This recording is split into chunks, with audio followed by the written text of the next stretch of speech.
In part 2 of French Cinéma Politique, we will be talking to Sylvain Georges, a Paris-based filmmaker who has been making films about migrants for more than 10 years.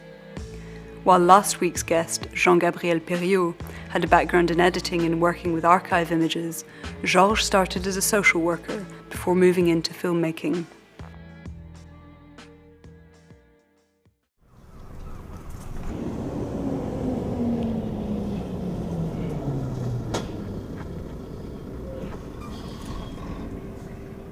Qu'il repose en révolte, the feature-length documentary by French filmmaker Sylvain Georges, released in 2010, takes its enigmatic title, May They Rest in Revolt, from the poet Henri Michaud.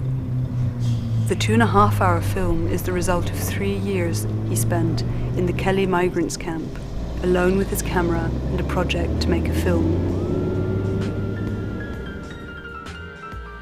Mingling poetry with the harsh realities of life on the streets and in limbo, the subject of much of Georges' work to date is typical in his style and approach.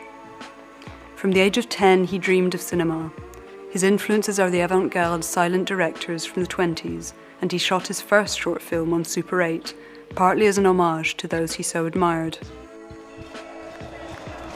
More recently, he has concentrated on protest movements rising in Europe, notably in Spain with Ver Madrid, The Burning Bright, which chronicles the rise of Podemos through the Indignados movement.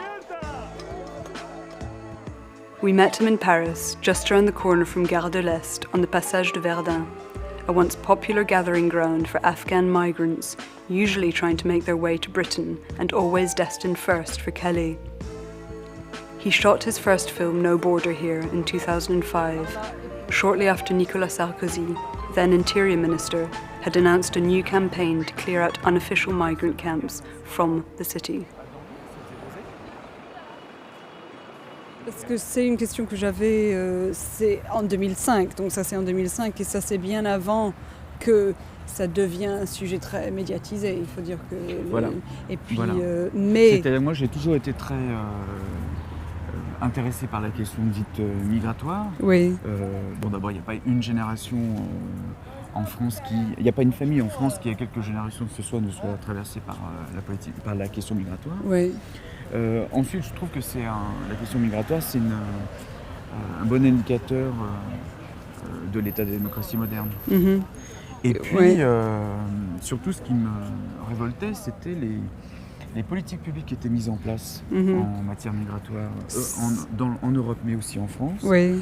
Et le fait que ces politiques, que la question migratoire soit inscrite dans l'agenda politique, et que pour autant, les médias ne travaillent pas véritablement sur cette question. Parce que ça, c'est une autre question sur cette question-là. Il y a souvent, et on le voit beaucoup maintenant, c'est que c'est couvert par des journalistes. Et puis, on cherche à voler des images, de prendre sans demander est-ce qu'on peut le faire. Il y a une démarche vraiment éthique dans la façon dont tu travailles. Je pense qu'il faut aborder la personne comme une autre personne, leur demander le droit de leur filmer, de parler de leur propre histoire, qu'ils deviennent actifs dans le reportage. Bah moi, c'est ce que j'essaie de faire. C'est ce qui me semble un peu normal. Oui, c'est-à-dire qu'il y a, et c'est vrai que de ce que j'ai pu constater, en général, il y a la production de l'image prime sur la façon et les moyens dont l'image a été prise. C'est-à-dire, il y a une pensée du résultat qui est mise en avant. Et pour arriver à avoir l'image, si possible, la plus... parce que l'image est très formatée aujourd'hui, donc on veut une image spectaculaire, qui crée de l'impact, du choc, etc. Et pour obtenir ces images, tous les moyens sont bons. Donc effectivement, il y a la mise en place parfois de dispositifs policiers qui s'apparentent à des dispositifs policiers, c'est-à-dire se planquer derrière des arbres, voler des images. Il peut y avoir d'autres façons de faire qui sont un peu douteuses. Acheter des images, ça a été vraiment une première étape. Donc je suis venu ici, et puis j'ai été voir les personnes, j'ai discuté un peu avec elles, je me suis présenté, j'ai expliqué ce que j'ai essayé de faire, pourquoi, comment, quel type de film. Tu étais seul, tu n'avais pas du tout de caméra. J'étais tout seul avec une caméra Super 8, je leur ai même expliqué qu'il n'y avait pas de son, donc c'était vraiment que des images, que ces images n'étaient pas destinées à la télévision, ni pour des news, que c'était un film que j'essayais de faire un court-métrage.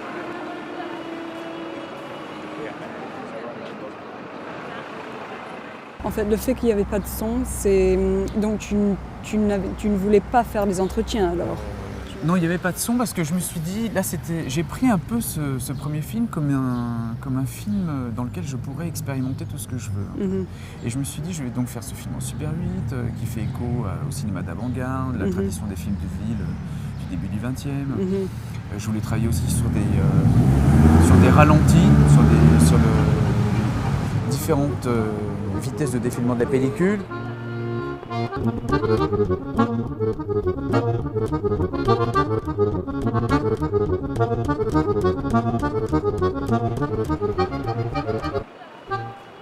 Qu'il repose un vote au départ, ça devait être c'est mon premier film en fait pour lequel j'ai reçu une subvention du Centre national de la cinématographie. Ça devait être un court-métrage consacré donc à la question migratoire et aux mouvements sociaux, qui débutait sur la situation des personnes migrantes à Calais et devait donc se terminer sur des manifestations, des groupes notamment de sans-papiers, en tous les cas sur des mouvements de lutte liés à la question migratoire.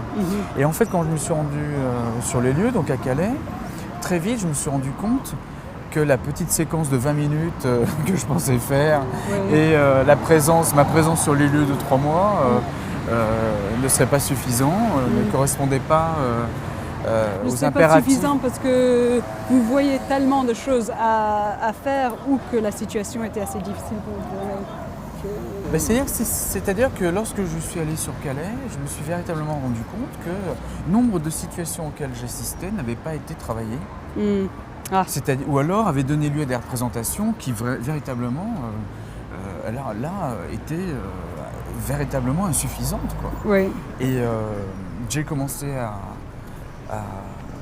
rencontrer un certain nombre de personnes, j'ai commencé un peu à filmer ou autre, et plus j'allais sur les lieux, plus j'apprenais des choses. Et donc j'ai développé un certain nombre de stratégies économiques parce que je n'avais pas du tout prévu de rester 3 ans. Parce qu'au final, je suis resté 3 ans. 3 ans. Donc c'est 3 ans de tournage. I give my life to cross these 2 deserts and the sea, okay? But I came in Europe. I didn't lose in the Mediterranean Sea and the Sahara Desert. I lose my life here. That's it. It's my life. Une scène qui est très frappante dans Qu'il repose, c'est où on voit les migrants se brûler les mains. Et ça, comment est-ce que vous avez trouvé le moment, vous étiez là sur place et ça s'est passé, ou vous voyez ça souvent, comment ça s'est déroulé? Une grande surprise, en fait, j'ai vu ce dispositif, je l'expliquerai après pourquoi c'est un dispositif, pour la première fois en octobre 2007. Donc moi j'ai commencé à filmer à Calais en juillet 2007, et en juillet et août, je n'avais pas vu les personnes se brûler les doigts comme ça. Et puis à mon retour à Calais en octobre, je vois à l'endroit de la cabina où les gens se réunissent pour manger, etc., des feux. Bon, au départ, moi je pensais que c'était des gens qui se réchauffaient parce qu'il faisait froid. Et en m'approchant des feux, je voyais, j'ai vu des espèces de tiges de métal dans le feu. Bon, je me suis dit, ça doit être des résidus, je sais pas, une poutre qui a brûlé, il y a du métal. Bon. Jusqu'au moment où j'ai vu très rapidement des gens qui se passaient les doigts sur les tiges de fer, comme ça. What can we do? Et là, je me suis dit, mais qu'est-ce qui est en train de se jouer? Qu'est-ce qui se passe? Pourquoi se brûlent-ils les doigts? Et très rapidement, j'ai compris. Je me suis dit, ok, d'accord. C'est le système Eurodac, ils se brûlent les doigts. Il y a le dispositif Eurodac, on va inventer un contre-dispositif pour lutter contre Eurodac. Et c'est se brûler les doigts.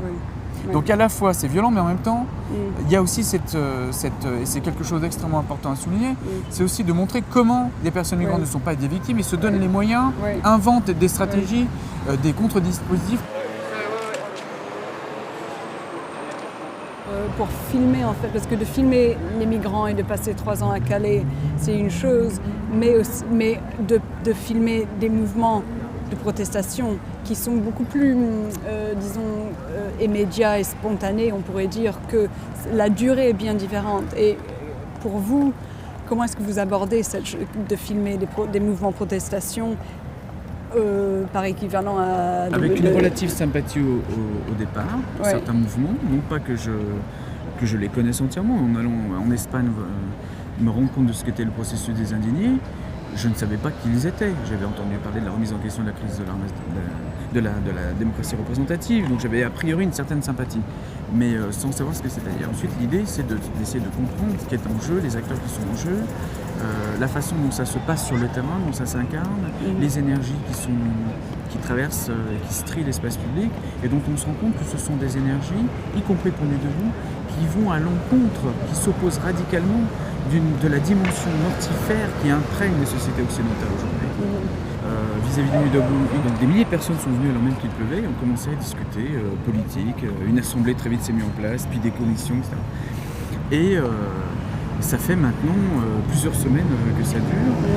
À la différence des indignés en Espagne, Sur lequel vous avez fait sur votre... lequel j'ai essayé de faire un film.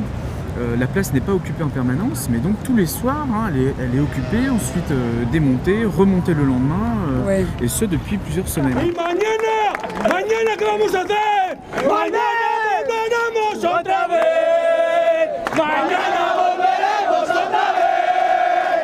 Oh, oh, mañana volveremos otra vez. Bienvenidos. Ça vient à un moment où c'est le Vigipirate, c'est l'état d'urgence en France et à Paris. Et est-ce que vous pensez que ça a eu un effet très direct sur le mouvement de Nuit debout, le fait que c'est fait au moment même où en France il y a Nuit debout, c'est Vigipirate? lié au départ quand même, de façon plus circonstancielle, à l'opposition de la loi du travail, la loi El Khomri. Ouais, Mais d'accord. évidemment, ça fait écho à d'autres problématiques qui se cristallisent. Parmi ces problématiques, il y a la problématique de l'état d'urgence.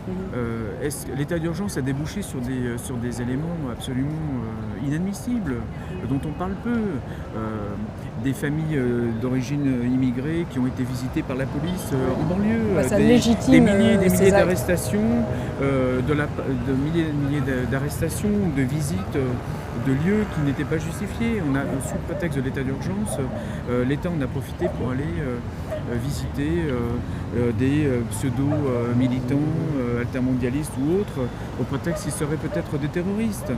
Donc il y a bien une dérive autoritaire et policière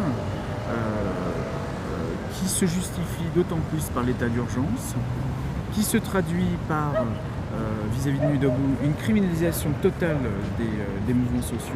Ouais. These two filmmakers we have focused on in French Cinéma Politique over the past 2 weeks have very different working methods. While Perriot is more likely to be found in the studio, searching for revolutionary potential in existing images, Georges prefers to be on the ground, sleeping alongside the migrants or riding the same trucks that offer some possible escape to elsewhere.